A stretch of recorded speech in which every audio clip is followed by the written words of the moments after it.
قل اللہ احد اللہ الصمد لم یلد ولم یولد ولم یکن لہ کفوا احد اللہم صلی علی محمد وآل محمد اللہم صلی علی محمد وآل محمد اللہم صلی علی محمد وآل محمد۔ پروردگار اس سورہ فاتحہ کا ثواب بطفیل پنجتن پاک، بطفیل چاردہ معصومین، بطفیل امام زمانہ علیہ السلام کے شہناز عزیز علی بنت ذاکر حسین، عصمت مرزا بنت مہدی حسین کی روح کو پہنچے۔ پروردگار ان کی برزخ کی راہوں کو آسان بنا، بار الہ ان کے گناہ کبیرہ گناہ صغیرہ کو معاف فرما، پروردگار ان کو جنت میں ایک بہترین مقام عطا کر، آمین ثم آمین۔ فاتحہ۔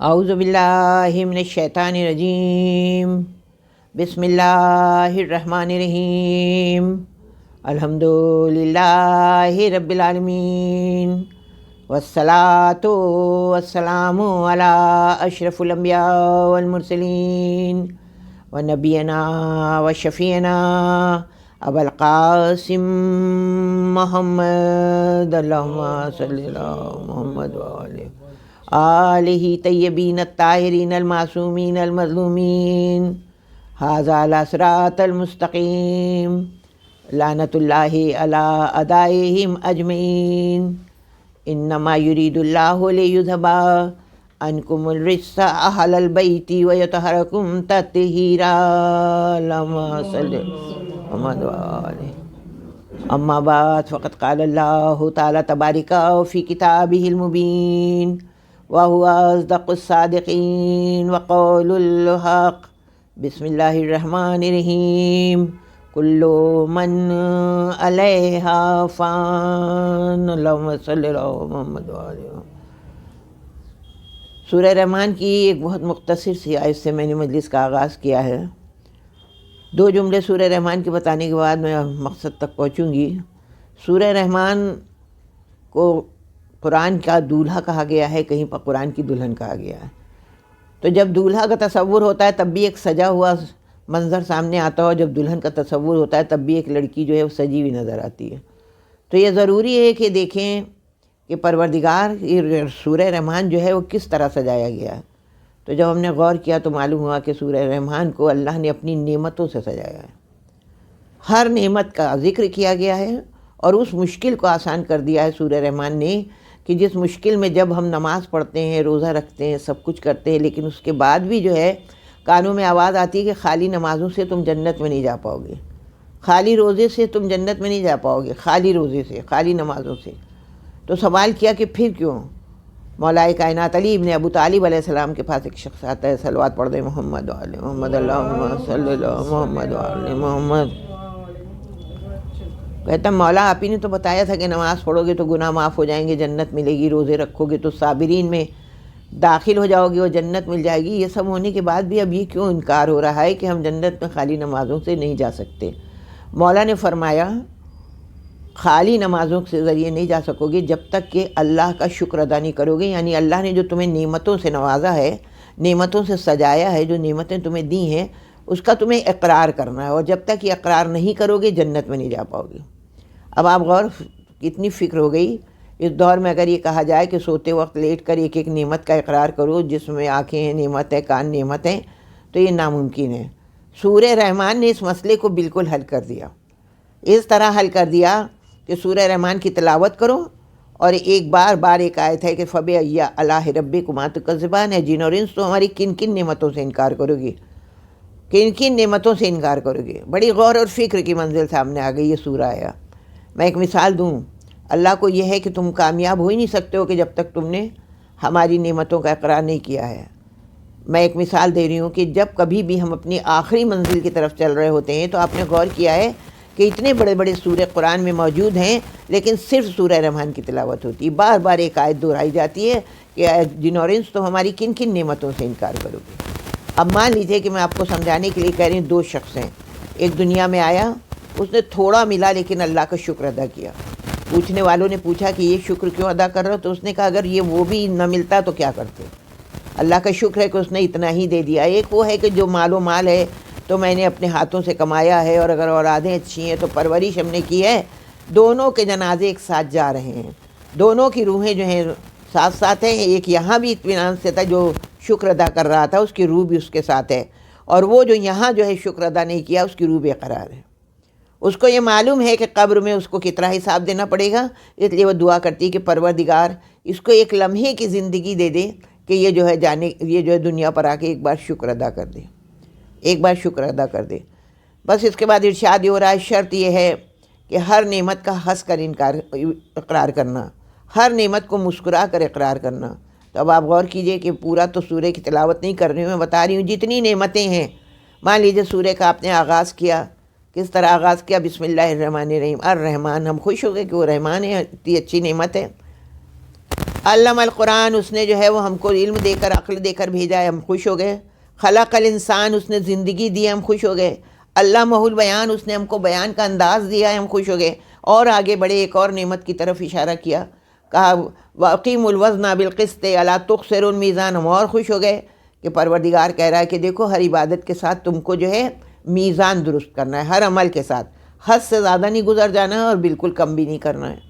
اگر میزان جو ہے گڑبڑا گیا تو تمہاری عبادت قبول نہیں ہوگی. اب اس وقت میں اصالِ ثواب کی مجلس پڑھ رہی ہوں, میں میزان کے اوپر ذرا سی روشنی ڈال کے آگے بڑھتی ہوں.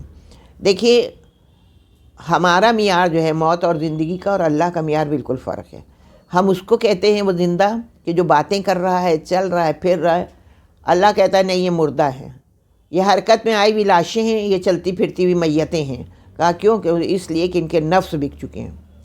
ہم دیکھتے ہیں کہ جب ہارٹ دھڑکنیں رک گئی نا تو کیا کہا کہ یہ مردہ ہے. اللہ کہتا ہے خبردار, اسے بھول کر بھی نہ سمجھنا یہ مردہ ہے. اس کا انتقال ہوا, یہ منتقل ہوا ہے خالی ایک جگہ سے دوسری جگہ, کیونکہ یہ جام شہادت پی کر گیا. تو معیار بالکل فرق ہے, بالکل معیار فرق ہے. ہم نے کہا نبض بند ہو گئی, اللہ نے کہا کہ نبض بند ہے لیکن یہ زندہ ہے. ہم کہہ رہے ہیں باتیں کر رہا ہے زندہ, اللہ کہہ رہے ہیں کہ یہ مردہ ہے. یہ معیار لے کر ہم آگے بڑھے. اب آپ دیکھیے جیسے ہی اب میں بتا رہی ہوں کہ میزان کی بات بتا رہی ہوں کہ اس کا معیار الگ ہے.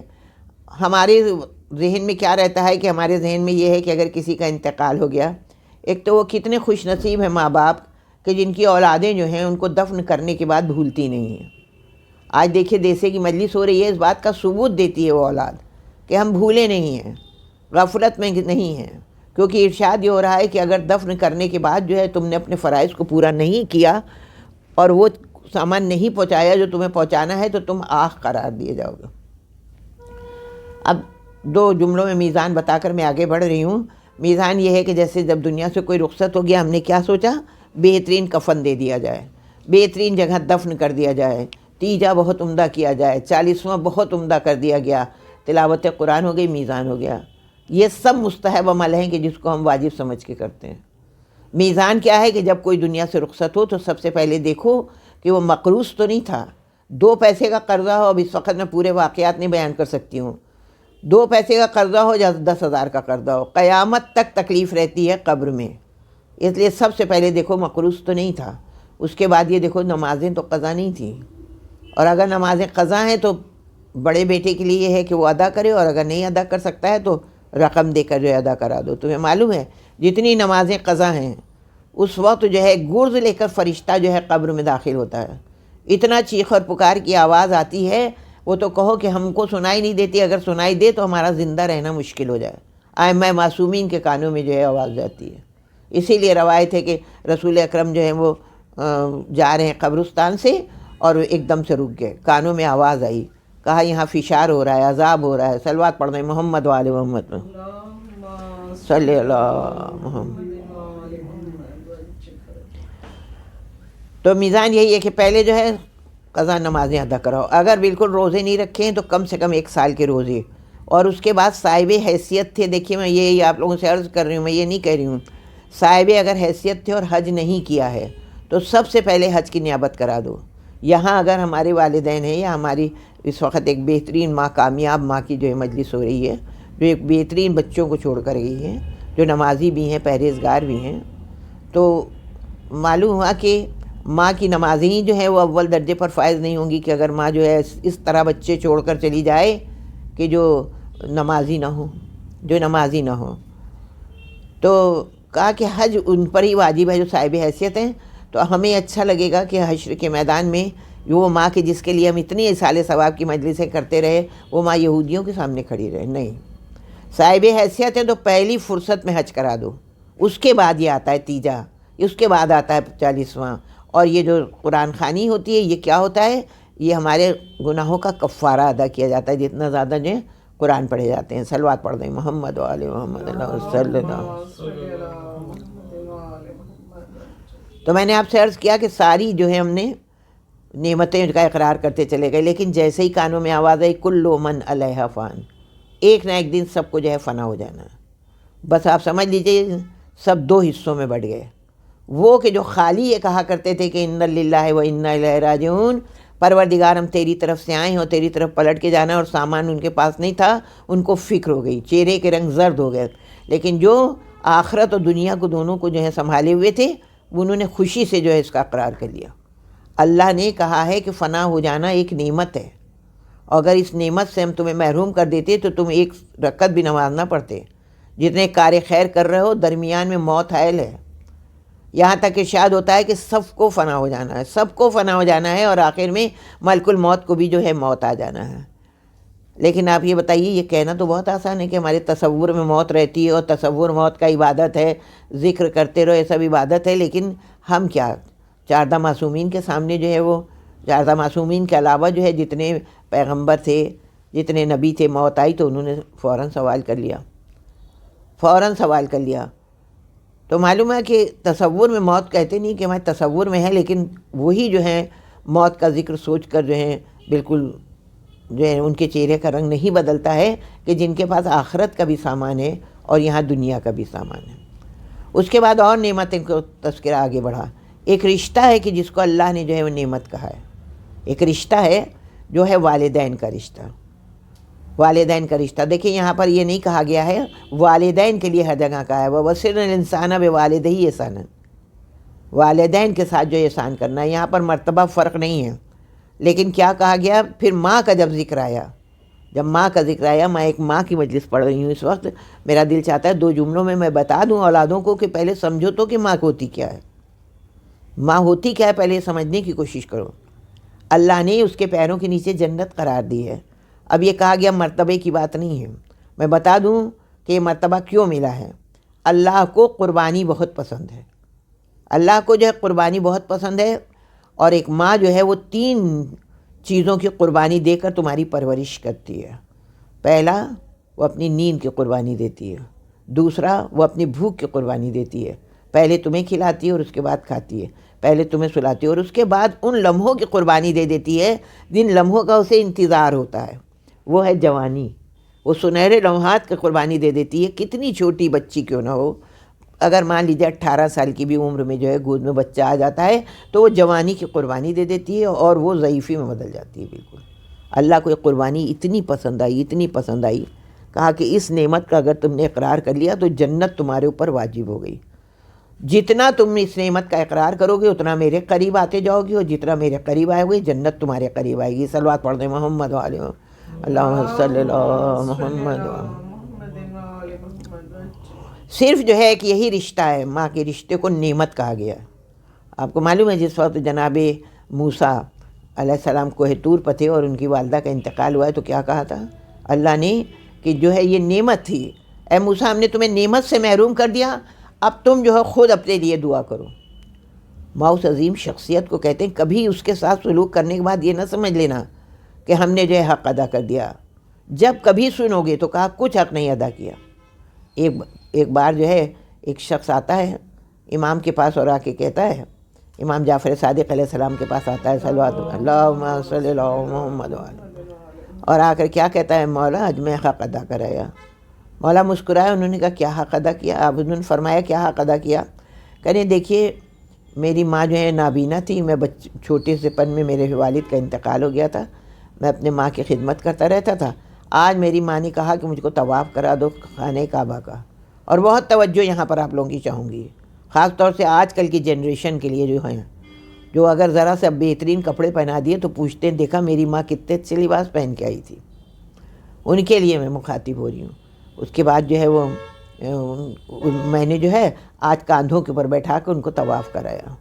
مولا نے فرمایا کہ جس وقت تو طواف کرا رہا تھا تو دعا کیا کر رہا تھا؟ کہا مولا آپ تو جانتے ہیں، کہا نہیں میں تمہاری زبان سے سننا چاہتا ہوں۔ نہیں مولا آپ بیان کیجئے۔ مولا نے فرمایا تم یہی دعا تو کر رہے تھے، بس پروردگار بس اس کی مشکل کو آسان کر دے۔ فنا کی طرف تمہارا جذبہ تھا۔ جب تمہاری بیوی آئی، جب تمہاری دلہن گھر میں آئی تو تم نے اس سے کیا کہا تھا؟ اس سے کہا تھا چند روز کی مہمان ہے، اس کی خدمت کر لو۔ لیکن یہی ماں بچپن میں تم کو ایک ایسی بیماری ہو گئی تھی کہ لوگ جو ہیں تم سے کراہیت کرتے تھے، یہ کلیجے سے لگا کر راتوں کو ٹہلایا کرتی تھی، اور یہ کیا کہتی تھی؟ پروردگار میری زندگی میری اولاد کو دے دے، میری زندگی میری اولاد کو دے دے۔ تو پہلے ماں سمجھو، اقرار کے لیے کہا ہے اللہ نے، کہا اس کے اقرار۔ کبھی ماں کے سامنے جو ہے نظریں اٹھا کر بات کرنے کی کوشش نہ کرنا، یہاں تک اللہ کہتا ہے کہ کبھی اف نہ کرنا۔ اگر یہ ناراض ہو گئی، اگر تم نے اف کی، یہ تمہیں معاف کر دے گی، ہم تمہیں معاف نہیں کریں گے، ہم تمہیں معاف نہیں کریں گے۔ اگر یہ راضی ہے تو ساری مشکلیں آسان ہیں، اور اگر یہ راضی نہیں ہے تو کوئی مشکل تمہاری سب سے زیادہ آخری وقت میں جو ہے زحمت ہوگی کہ اگر تمہاری ماں راضی نہیں ہے۔ رسول اکرم کا دور ہے، صلوات پڑھنے محمد والے محمد اللہم صلی۔ ایک شخص آتا ہے اور آ کے کہتا ہے کہ چلیے، اور ایک جوان ہے کہ جس کے پسینے آ رہے ہیں اور بہت تکلیف ہے اس کو، چلیے اس نے آپ کو بلایا ہے۔ رسول اکرم گئے، دیکھا، سب سے پہلے رسول نے کلمہ پڑھنے کے لیے فرمایا، اس نے کہا نہیں، زبان لڑکھڑا رہی ہے، کلمہ پڑھا ہی نہیں جا رہا ہے۔ دیکھا کہ ایک عورت ہے کہ جو سراہنے بیٹھی ہوئی ہے نقاب ڈالے ہوئے۔ آپ نے فرمایا یہ بتاؤ کہ یہ اس کی ماں ہے؟ تو لوگوں نے کہا ہاں اس کی ماں ہے۔ آپ مخاطب ہوئے اور آپ نے فرمایا کہ یہ بتا کہ تو کیا اپنے بیٹے سے راضی نہیں ہے؟ نے کہا نہ میں اپنے بیٹے سے بالکل راضی نہیں ہوں۔ رسول اکرم نے فرمایا کہ تو اس سے راضی ہو جا۔ کہا میں اس سے راضی ہو ہی نہیں سکتی، اتنا گستاخ ہے، اس نے کبھی میرا کوئی کہنا نہیں مانا، میں کیسے راضی ہو جاؤں گی؟ اب بڑا مسئلہ آیا۔ رسول دیکھیے میں ماں بتا رہی ہوں کہ جہاں پر یہ عالم ہوا کہ یہ سوچ لیا کہ بس میرا بچہ جو ہے پریشانی میں ہوگا، وہ سب بھول جاتی ہے، سب بھول جاتی ہے۔ رسول اکرم نے کہا کہ کچھ لکڑیاں لاؤ، لکڑیاں لائی گئیں، آگ جلائی گئی، اور اس کے بعد جو ہے کہ آپ اٹھا کے اس کو جو ہے اس کی آگ میں ڈال دو۔ بس تڑپ کے بولی کہ کیوں میرے بچے کو آگ میں کیوں ڈالا جا رہا ہے؟ تو کہا تم راضی ہو نہیں تو اس سے پہلے کہ اس کو جہنم کی آگ کے شعلے برداشت کرنا پڑے، یہیں کی آگ میں کیوں نہ اس کو جلا دیا جائے۔ بس فوراً آگے بڑھی، بچے کو پیار کیا اور کہا میں نے تجھے معاف کیا، میں نے تجھے معاف کیا، دل سے معاف کیا۔ بس جیسے ہی اس نے یہ کہا، پھر رسول اکرم نے دیکھا جو پسینے آ رہے تھے وہ رک گئے، اور اس کے بعد اس نے فوراً کلمے کی تلاوت کی۔ صلوات پڑھ دیں محمد وعلی محمد اللہم صلی علی محمد وعلی محمد۔ کہا تم کو نعمت دی ہے۔ دیکھیے ایک نظم ہے جو بہت پڑھی جاتی ہے کہ موت کی آغوش میں جب تھک کے سو جاتی ہے ماں، میرا یہ بالکل عقیدہ نہیں ہے۔ ماں جو ہے زندگی میں بھی نہیں سوتی ہے بچوں کے لیے، اور قبر میں بھی نہیں سوتی ہے بچوں کے لیے۔ اس کے پاس دو چیزیں ہیں، ایک محبت ہے اور ایک مامتا ہے۔ ایک محبت ہے اور ایک مامتا ہے۔ محبت سے جو ہے بچے سے محبت کرتی ہے، لیکن مامتا جو ہوتی ہے وہ ہر وقت بے قرار کرتی ہے۔ بچہ کتنی بھی دور کیوں نہ ہو، کتنی بھی دور کیوں نہ ہو، لیکن ماں اگر بچہ پریشان ہے تو راتوں کو جاگتی ہے، یہ نہیں سمجھ میں آتا کہ کیوں ہے، بعد میں معلوم ہوتا ہے، اور یہی مرنے کے بعد ہے، یہی ماں کے دنیا سے چلے جانے کے بعد ہے۔ آپ کو معلوم ہے اتنی تڑپ رہتی ہے، کہتے نہیں ہیں کہ آگ بند کر کے تم سمجھتے ہو ماں سو رہی ہے، نہیں، اس کا دل دھڑک رہا ہے تو تمہیں دعائیں دے رہا ہے، اس کا دل جو ہے دھڑک رہا ہے تمہیں دعائیں دے رہا ہے۔ آپ غور کیجئے کہ جہاں پر بھی کوئی مشکل آتی ہے اور کوئی عمل پوچھا جاتا ہے تو جہاں پر اللہ کا نام آتا ہے اس کے بعد ہی جو ہے وہ ماں کا نام آ جاتا ہے۔ ایک چھوٹا سا واقعہ اور اس کے بعد میں مسائل کو رب دے رہی ہوں۔ کہتے ہیں کہ ایک بار سوال یہ کیا گیا کہ کہیں جا رہے ہو، ہم چاہتے ہیں کہ ہمیں کامیابی ہو، کوئی عمل بتا دو۔ تو یہ جب بتایا گیا تو ان کا سب سے بہترین بات یہ ہے کہ جس دن تمہیں جانا ہو تم صبح کی نماز نہ قضا کرنا۔ اب یہ نماز کس کے لیے ہے؟ اللہ کے لیے ہے۔ توجہ ہے نا آپ کی؟ نماز کس کے لیے؟ اللہ کے لیے۔ کہا نماز جو ہے قضا نہ ہونے پائے، اس کے بعد صبح جب جانے لگنا تو سب سے پہلے جو ہے قرآن کی زیارت کرنا۔ اب قرآن کیا ہے؟ اللہ کا ہے، اور اس کے بعد جو ہے اگر تمہاری ماں زندہ ہے تو اس کے ہاتھوں، اگر وہ سو رہی ہے تو اس کے ہاتھوں کا بوسہ لینا، اور بوسہ لینے کے بعد تم پھر مڑ کے نہ دیکھنا اور چلے جانا۔ انشاءاللہ جو کچھ بھی کام کرنے کے لیے جاؤ گی کامیابی تمہاری قدم چومے گی۔ جہاں پر بھی یہ کہا گیا ہے، جہاں کا بھی کہا کوئی مشکل آ جائے، کوئی مشکل آ جائے، کہا فوراً جو ہے ماں کو تصور میں لاؤ۔ اللہ نے جہاں جہاں پر اپنا ذکر کیا اسی کے بعد جو ہے ماں کا ذکر کیا۔ ایک مرتبہ میں نے جو ہے مجلس پڑھی ماں کے بارے میں، تو ایک بیٹی نے مجھ سے پوچھا تھا، مجھ سے پوچھا کہ وہ بھی ماں کے پیروں کے نیچے جنت ہے کہ جس نے پیدا کرنے کے بعد گود میں بھی نہیں لیا ہو؟ اس ماں کے پیروں کے نیچے بھی جنت ہے کہ جس نے پرورش ہی نہ کی ہو؟ میں نے کہا ہاں بالکل جنت ہے۔ کہا کیسے جنت ہے؟ تو میں نے کہا وہ 9 مہینے جو تم کہتے ہو نا ہم نے حق ادا کر دیا، تم اس کی ایک لوری کا تو حق ادا نہیں کر سکتے۔ 9 مہینے تمہارا وزن لے کر چلی، ساری تکلیفیں برداشت کرتی چلی گئی، اور کتنی خوش ہو جاتی تھی اس وقت۔ اسے ایک نئی زندگی، جب تم پیدا ہوئے اس کو ایک نئی زندگی ملی، موت کو جو ایک جھیلنے کے بعد ایک نئی زندگی ملی، اس کے اجر میں اللہ کہتا ہے کہ ماں کے پیروں کے لیے جنت ہے۔ کوشش کرو کہ ماں تمہاری دعا۔ رسول اکرم سے پوچھا کہ میری ماں مجھ سے ناراض گئی تھی، رسول اکرم کیا فرما رہے ہیں؟ ماں کبھی ناراض نہیں ہوتی، ماں کبھی ناراض نہیں ہوتی۔ یہ عالم ہے، یہ وہ اتنے جلدی معاف کر دیتی ہے۔ ایک بار اللہ کے لیے کہتا ہے کہ وہ بہت معاف کرنے والا ہے، دوسری طرف ماں کے لیے کہا جا رہا ہے کہ یہ بہت معاف کرنے والی ہے، یہ بہت ہی معاف کرنے والی ہے۔ میں آپ کو بتا دوں، ذرا سا ایک بار جو ہے گلے لگ گئی اولاد اور اس نے اقرار جرم کر لیا، ماں جو ہے اسی اولاد کے قصیدے پڑھنے لگتی ہے، ماں اسی اولاد کے قصیدے پڑھنے لگتی ہے۔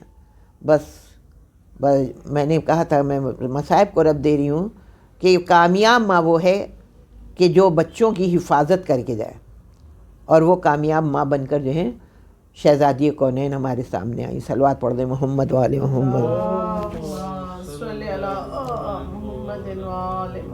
دیکھیے جو اپنے بچوں کی حفاظت نہیں کر سکی وہ ماں جو ہے حشر کے میدان میں آگ ہو جائے گی۔ حفاظت کا مطلب یہ نہیں ہوتا ہے کہ ماں جو ہے وہ جا رہی ہے تو کمرے میں بچوں کو بند کر کے تالے میں چل جائے، نہیں، حفاظت یہ ہے کہ بچے کے پیروں میں جو ہے فوراً جو ہے نماز کی بیڑی ڈال دو، اس کے گلے میں جو ہے روزے کا توق ڈال دو، اس کو خوش اخلاق بنانے کی کوشش کرو۔ یہ عبادتیں جو اللہ کو پسند ہے نا، کا خوش اخلاق بنانے کی کوشش کرو، مسکرا کے دیکھنے کی عادت ڈال دو، بس وہ ماں نے اگر حفاظت کر لی۔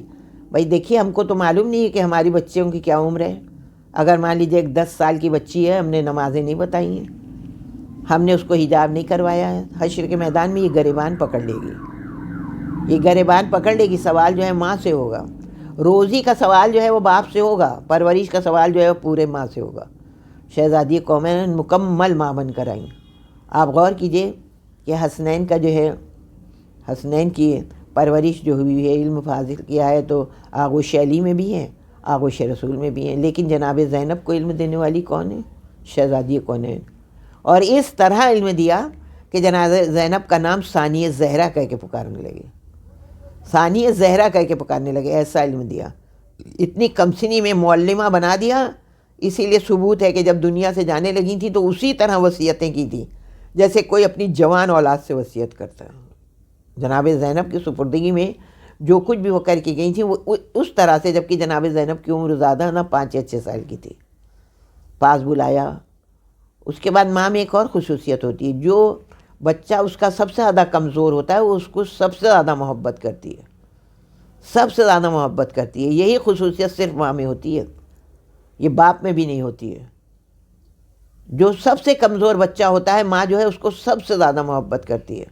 تو یہی جو ہے اگر معلوم ہو گیا کہ بچے کو جو ہے بڑا ہوگا تو اس کو کوئی بیماری ہو جائے گی یا بڑا ہو کے اس کو بہت مصیبتیں اٹھانا پڑیں گی، آپ سمجھ لیجئے ماں کا دل چاہتا ہے کہ وہ اس کے ارد گرد رہے۔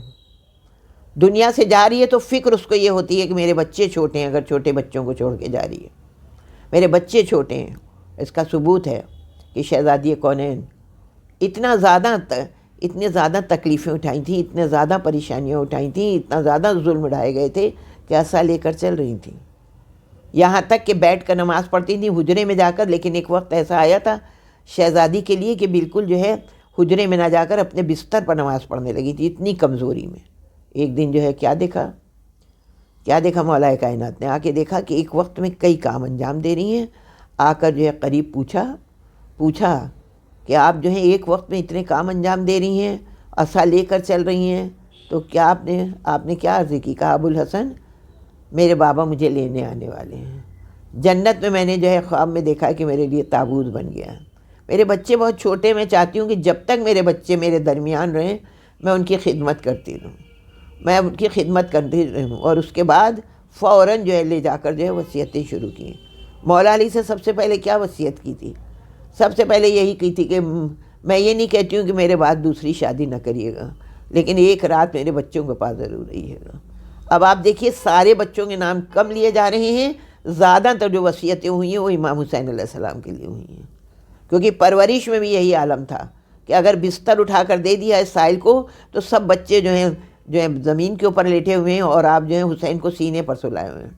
پوچھا کہ یہ بتائیے کہ حسین کو کیوں سینے پر سلائیں؟ کہا اس میرے بچوں کو بہت تکلیفیں اٹھانا، بہت تکلیفیں اٹھانے ہیں. کربلا میں جلتی ہوئی ریتی کے اوپر آ جائے گا میرا بچہ، میرے بچوں کو بہت تکلیف اٹھانا ہے. یہ حالت ہے.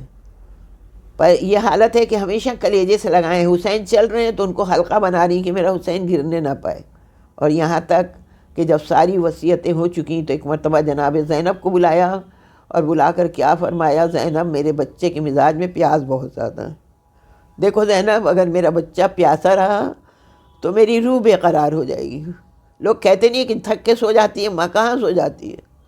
اگر سو گئی ہوتی ماں تھک کے تو جب حسین آئے تھے اور کفن پہنایا گیا تھا مادر گرامی کو تو اس وقت جو ہے آواز دی تھی کہ اماں حسین رو رہا ہے، تو کیوں بندے کفن ٹوٹ گئے تھے؟ بے قرار ہو گئی، بے قرار ہو گئی. حسین میرے سینے سے لگ جا.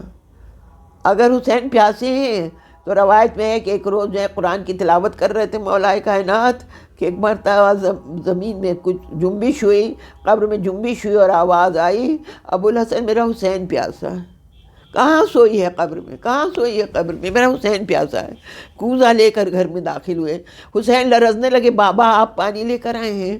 وہ کہا تیری ماں نے پانی بھیجا ہے، تیری ماں نے پانی بھیجا ہے.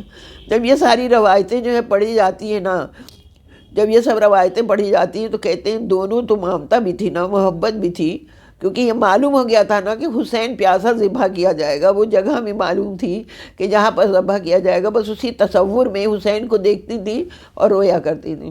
ایک مرتبہ جو ہے یہ مجلس ہو رہی تھی، مجلس جب ختم ہوئی تو ایک بی بی نے سوال کیا ذاکرہ سے کہ یہ بتائیے کہ اگر حسین پیاسے تھے تو روح بے قرار ہو گئی تھی، کربلا میں کیا ہوا ہوگا؟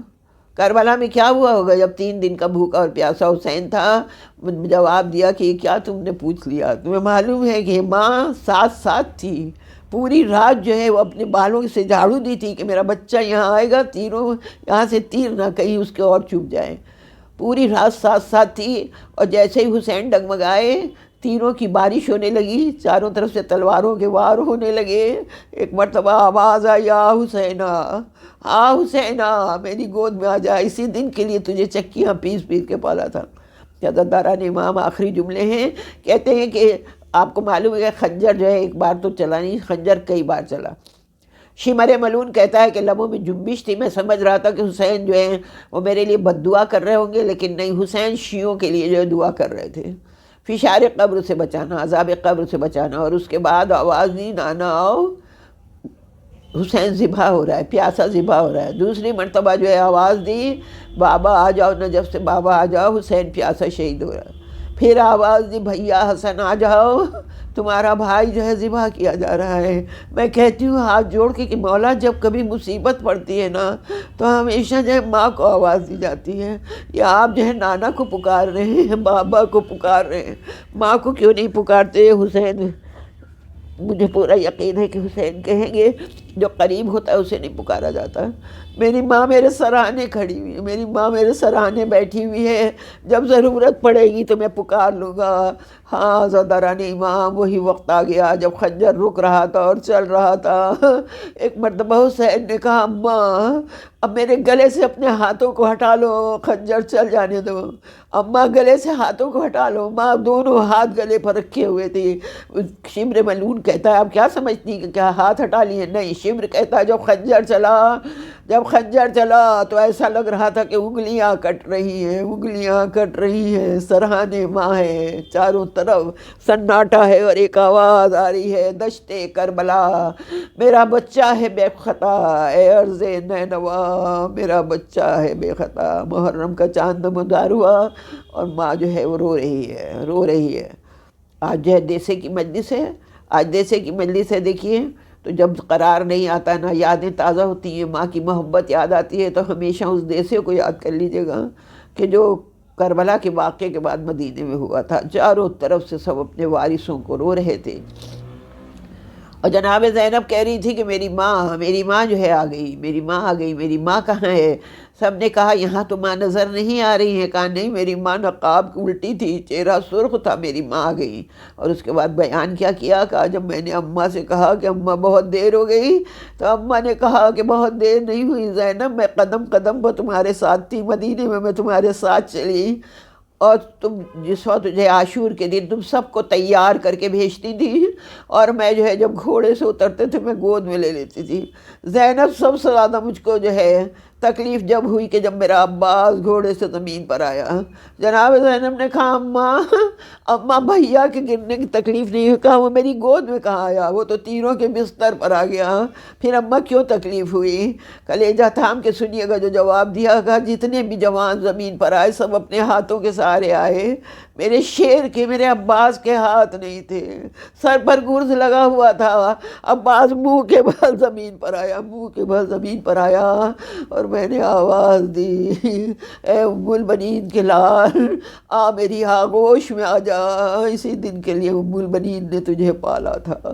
انا للہ و انا الیہ راجعون۔ شہزادی کونین دست بستہ گزارش ہے کہ مومنہ کو مجھے پورا یقین ہے کہ ان دونوں کو جو ہے آپ نے اپنی کنیزی میں لے لیا ہوگا، انجانے میں بھی اگر کوئی غلطی ہو گئی ہو تو معاف کر دیجیے گا، حشر کے میدان میں اپنی پیمن لگی ہوئی ردا کے سائے میں لے لیجیے گا۔